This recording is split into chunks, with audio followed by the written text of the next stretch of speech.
Live, local, late breaking. This is WNBF News at 11.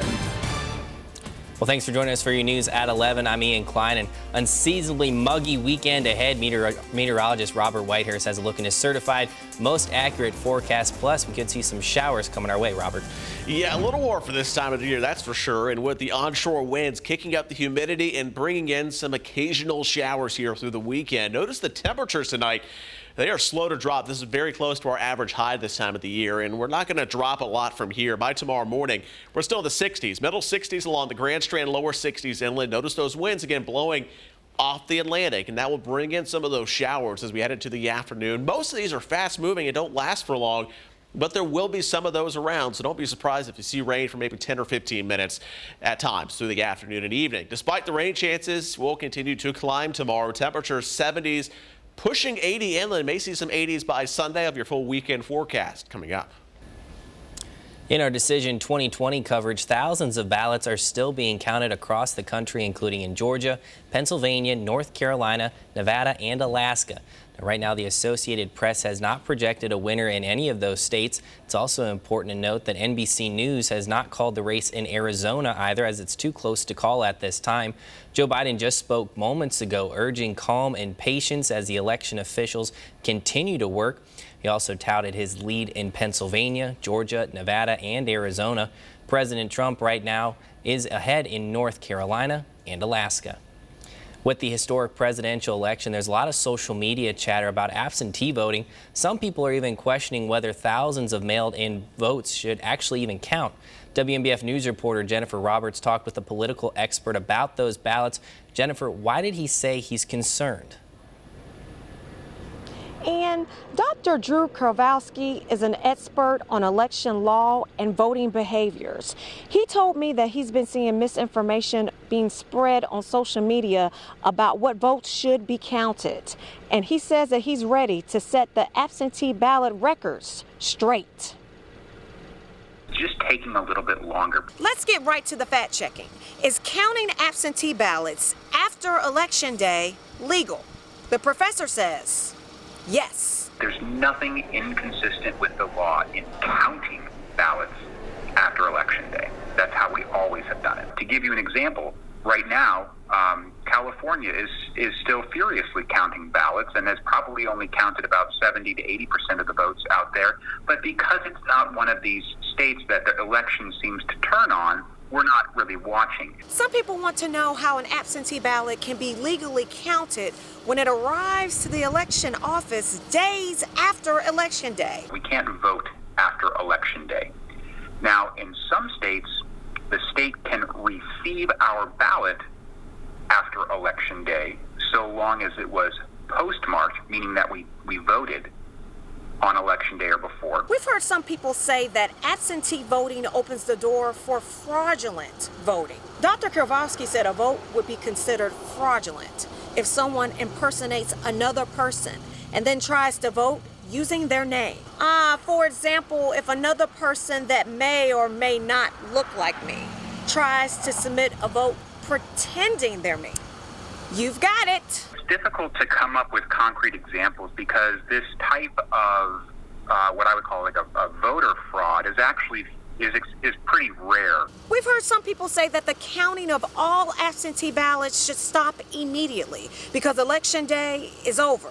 In response to those claims, the professor says, not quite. Because we have not even completed the initial count.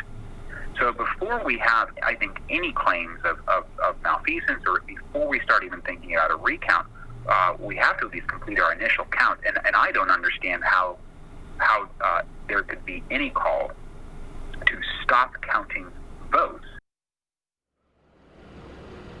The professor is encouraging people to have faith in the country's democracy system, stating it's time to allow the election officials to finish the counting. Jennifer, across the country, we've been seeing people demanding more transparency in this ballot counting process. This is a live look of protests in Las Vegas, Nevada. This video was also from earlier today in Raleigh, North Carolina. Voters there, votes can actually be accepted until Thursday as long as they were postmarked on Election Day. Did Dr. Drew say anything about these protests? He says whether President Donald Trump or Vice President Joe Biden win the election, the process needs to be peaceful.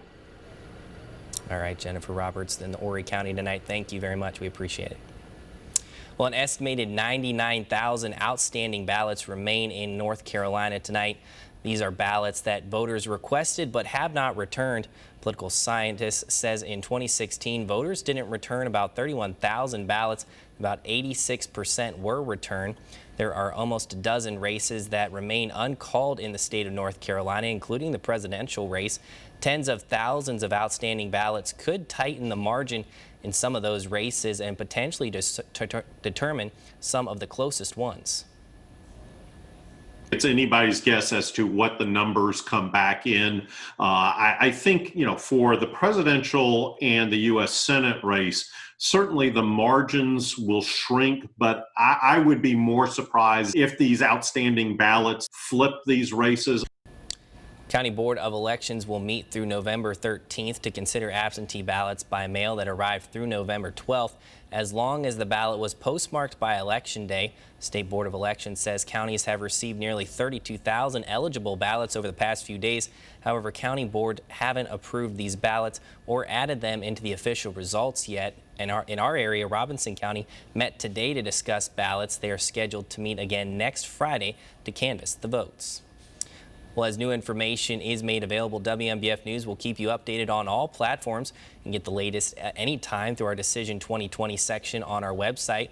We also have updates on our WNBF News app, Facebook page, and your favorite streaming services such as Amazon Fire TV, Roku, and Apple TV. No matter how long it takes, we will bring you the very latest until a winner is decided. Well, researchers say it could be a new way of detecting coronavirus, how your phone may be able to tell if you should get tested.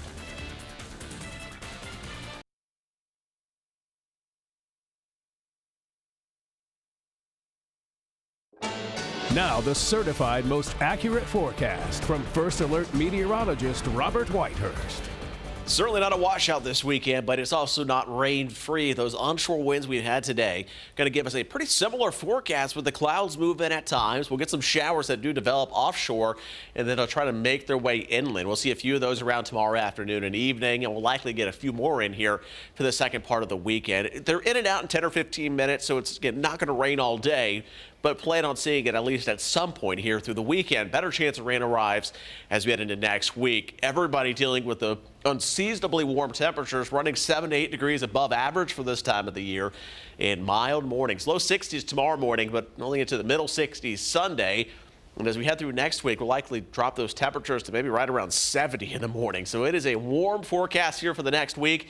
And we're continuing to watch Ada, which will influence our forecast. Now, the latest forecast track for this storm will keep it to our south. It gets close to Florida, heads into the Gulf of Mexico. Notice the wind starting to gradually wind down. It will likely dissipate in the Gulf of Mexico. So no direct impacts to the Carolinas. The farther north it comes, going to bring a lot of moisture with it. You'll see this pushing to the north through the weekend. Not quite here Monday, but yet into Tuesday and Wednesday, we'll push this up towards the high end of the scale. So there's a lot of moisture in place. We're going to see some downpours around, some heavy rain at times, especially into Wednesday and Thursday of next week. So this weekend, it's not here yet. So it's just those isolated showers around through Monday. And then we really start to ramp up the rain chances as we head through next week. You easily could see 1 to 2 inches of rain into next week. So a pretty big soaking event here towards the end of the 7-day forecast. And notice no drops in temperatures. We'll keep those afternoon highs in the 70s, closer to 80 as we head through next week, and watching the rain chances increase by Tuesday. Nearly 50 new coronavirus cases were reported in Horry County today. Statewide, DHEC says about 950 more people have tested positive for the virus. 50 new cases were reported in Florence County, 11 in Georgetown County. Across the state, the agency says percent positive was 13.2% out of nearly 7,200 tests. DHEC says 15 more people have died from the virus in South Carolina. That includes 2 people in Horry and 1 person in Florence County.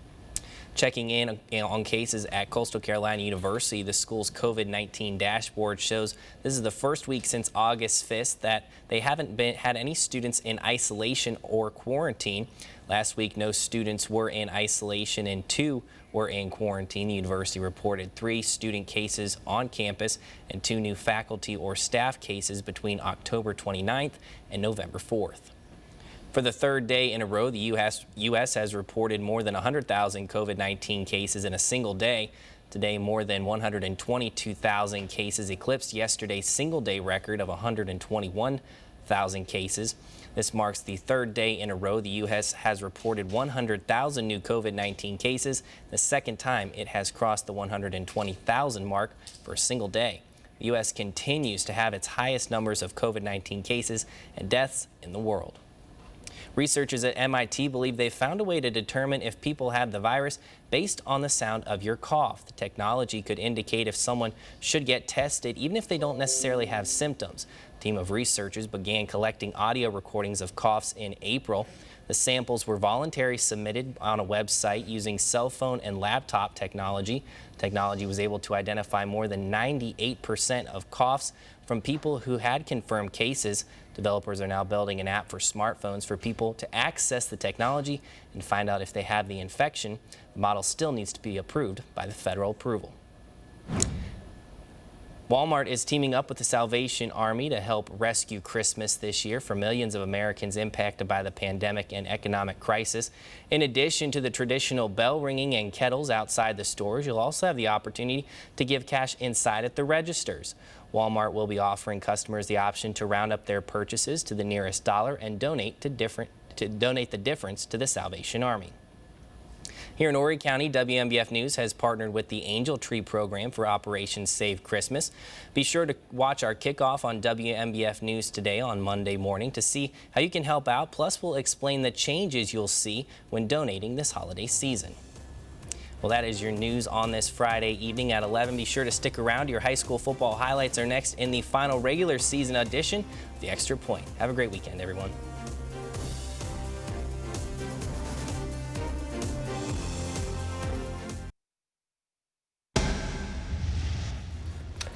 Hello and welcome to WMBF Extra Point. I'm your host, Gabe McDonald, and we have come to the end of the road. The regular season came to a close tonight, and now we know who will be advancing to the playoffs and who will be going home. And for the rest of the half hour, we'll take you all across the area for all of tonight's action. Back with me this week is my partner in crime, Danielle DeTomo. Danielle, it's good to have you back, and what a night of ball we had.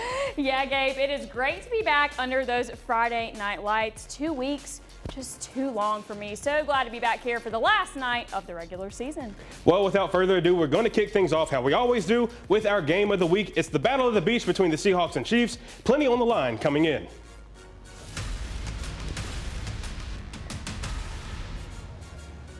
And let's take you up to Little River, Myrtle Beach, trying to win yet another region crown, while North Myrtle is aiming to be kings of 6-4A for the first time since 2017. We're scoreless after one, so let's take you to the second. Nyleek Livingston finds a crease and breaks off a huge chunk of real estate, over 100 yards on the night for him. Yet another big game for that young man. He sets up the Chiefs in Seahawk territory. A few plays later, they would cash in. Cam Freeman can't find a man, so he says, you know what, I'll do it myself. He scrambles to the right and finds pay dirt. We had a low-scoring game at the half. It was only 7-3 between the Seahawks and Chiefs. Myrtle Beach's Ryan Berger went down in the first half with an ankle injury, so it was on Jake Doty to get the job done, and things wouldn't start well for the sophomore. Chandler McCall comes up with the pick off the tip, and he is off to the races. 73 yards the other way for 6. That Chiefs defense came up huge all night in this ball game. That would put North Myrtle up 14-3. Now let's take you late in the third. Myrtle Beach trying to get some offense going. They're pinned at the 1-yard line and break out that Rhino package. Cam Ward finds a crease and takes it 82 yards. Look at him go. He's rumbling, bumbling, stumbling, but he's brought down. Heck of an effort there by McCall, bringing him down, looking like DK Metcalf from a few weeks ago by the Seahawks. Myrtle Beach unfortunately can't get much out of it. Sullivan Harden connects on his second field goal of the night, this one from 42 yards out. The Seahawks only trailing by 8, but at the very end of the third, North Myrtle would start to put this one to bed. Just after he blocked the punt, Elijah Vereen takes it around the left side out of the Wildcat and makes his way in for 6. Chiefs up 21-6 going into the final frame. North Myrtle would add another score in the fourth thanks to a 12-yard scamper by Tavarius Hooks, and then that defense would put the nail in the coffin often. That's TJ Cox coming up with the INT, and nobody's going to catch him. He takes it back to the crib with just over 4 minutes left. North Myrtle with a 28-point advantage, and they're loving that one. That would be all she wrote. The Chiefs are region champs for the first time since 2017, and they'll remain home to open the playoffs next week. 34-6 the final. Head coach Matt Reel a happy man after the W. It's a huge win. One, we're region champs. Two, we're home for 2 rounds in the playoffs. Beating Myrtle Beach is always huge. It's a goal we have as far as beating our rivals. You know, that's one of our goals every year is to beat Loris, beat Myrtle Beach. But for us to be able to stay here and not have to drive 10 hours over the next 2 weeks, if we can do what we do and win, is huge for our program. It's huge for our community, being able to come back here, you know, next week for sure, hopefully the week after that. And I got a feeling we're going to see this group again in the very near future if we do what we should do. Well, now heading to the Lions Den. Loris hosted St. James tonight. In second quarter here, the Sharks are already up 10-3. You see Lions with the ball. Quarterback Bryce Fairclough. He's going to keep that. He gets around that defender, and that's a touchdown Lions. And we're going to go into the half of this one, a tie ball game. Oh, look, a little man on the sidelines. Let's look to the third quarter now. St. James is going to take the lead once again. Patrick Gallagher runs the ball in for that touchdown. Defenders cannot get that guy down. Well, Loris is going to make to look a play, but the ball is going to be dropped in the end zone, and Jeremiah Nesbitt is there, and the refs say, hey, that's a fumble, and Sharks are going to get the ball back. They were hype on the sidelines. But, hey, not for long. The ball is going to be dropped by the Sharks, and that's going to be a safety. Lions looking to make their way back, and I got to give a shout-out to their student section. They were cracking me up tonight. But St. James, they're just not going to let Loris come back, and they're going to go on to win this one 24-12. And let's take you now to the home of the Braves, where Socastee looks to get above 500 against Georgetown. The first quarter was a defensive stalemate, but it was a different story here in the second. After a long drive, Socastee would get points on the board first with this run by Luke Brozard, and he would put Socastee on the board. They would decide to go for 2 instead of kicking the field goal right here, and the quarterback, Rocco Washkid, keeps it himself. He runs to the right, and he is untouched into the end zone. That put Socastee up 8-0 over the Bulldogs. Very next possession for the Braves, and guys, check out this play. Wojcik runs a bootleg to the left side out of the field, would find tight end DJ Willard wide open. Nobody's going to catch him. The big fella, look at him rumbling, bumbling, stumbling, taking it 88 yards. He just get off me.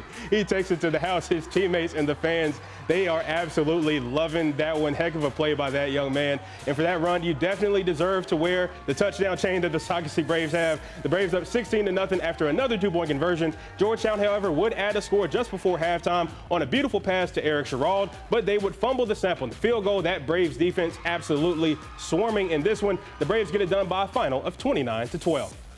Well, some other Class 5A games, and this one was played yesterday, and whoa, what a blowout. Carolina Forest smoked Wilson last night 42-6.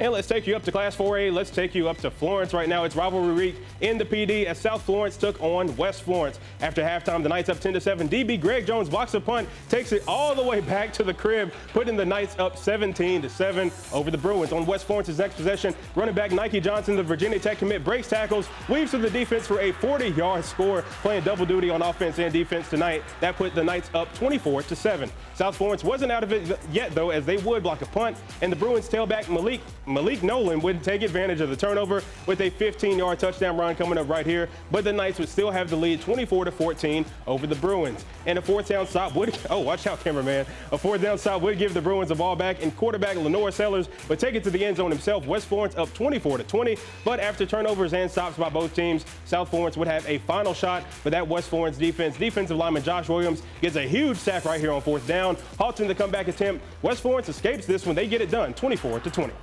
Well, the Hartsville Red Foxes traveled to face the Darlington Falcons tonight. Both teams are running out, and Hartsville would drive inside the 10 right here, but Darlington would force the fumble, giving the Falcons an early takeaway. Well, looking now, Hartsville is going to get the ball back, and it's going to be running back DP Pendergrass. He's going to keep the ball moving on the ground with a good run right there. We'll go into the next play after this. It's going to be quarterback Owen Taylor would take the ball himself for a short touchdown run, giving the Red Foxes a 7-0 lead. And now Hartsville's DP Pendergrass had a huge game last week, and he's going to find the end zone tonight, taking a handoff for the 15-yard and a touchdown. Hartsville would be too much to handle for Darlington tonight, and they coast to get a 69-26 win. And coming up, we're taking you up to Marlboro County, where the Bulldogs will look to knock off Dillon. Plus to Johnsonville, where the Flashes hope to run to another win. All the highlights in just 3 minutes.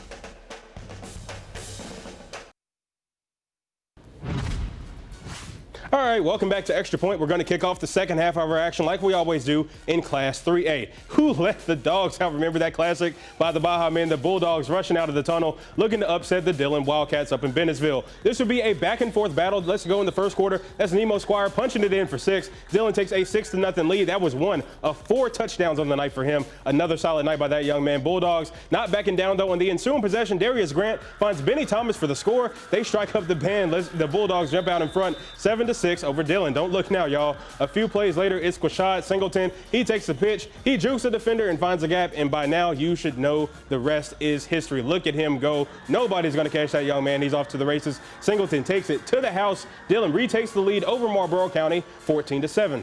Now let's jump to the second quarter. Bulldogs still fighting in this one as DeMarcus Hicks trucks the defender and finds pay dirt. That would tie the ball game back up at 14. However, the Wildcats would pull away as Amari Huggins-Bruce coming up right here, the Louisville commit. He would catch a touchdown right here in the back of the end zone, and that would put Dillon back on top, and they would go on to win this one by a final of 58-27. They're the #1 seed, and they'll host Hanahan next week in the playoffs. Here's the team after the game. It's a 4-game season now. You win and you move on, and it's always good to be playing at home in the playoffs. Hanahan has an outstanding football team, and it ought to be a great football game. We just got to get prepared and get ready to play. It's a big win. We go in next week. We got to work harder. The playoffs where it really count. Every year, that's the same mentality we have every year to win a state championship every year. And Dillon, that's dynasty for us. And in Class 2A, Mullins went to the Jungle to take on the King Street Jaguars. And as you see by the score, it was a low-scoring defensive battle. The Jags would get it done, 8-6. All right, taking you to Class 1A, where the #7 ranked Johnsonville Flashes hosted the Hemingway Tigers, and the Flashes would get out to a lightning start. First play of the game, Malik Shippey tosses to Timmons.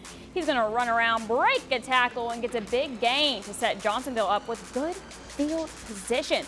And very next play, Malik Shippey is going to pass it to Quez Lewis for that easy touchdown, very accurate throw for Shippey. 7-0 Flashes. And now the next possession.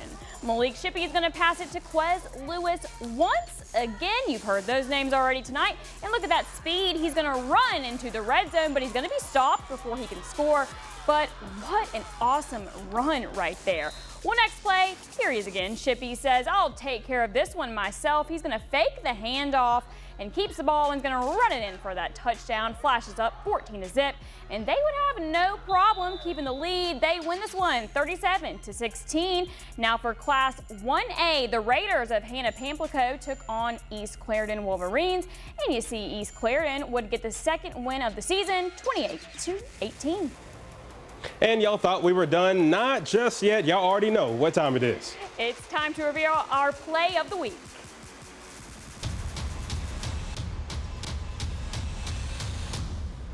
And this week we head back out to North Myrtle Beach, and the defense was the key for those Chiefs. This man, Chandler McCall, would pick off Jake Doty and take it 73 yards all the way back for the touchdown. The Chiefs would end up picking off the Seahawks 3 times to keep the undefeated streak alive. They get it done 34-6. And let's quickly talk about the teams who will be at home for the start of next week's playoffs. They include the North Myrtle Beach Chiefs, the Dillon Wildcats, and 3 teams in Class 1A, Lakeview, Carvers Bay, and Lamar. Woo-hoo. And of course, you can find all the scores and highlights on our website. Have a good one, and we'll see you next Friday night.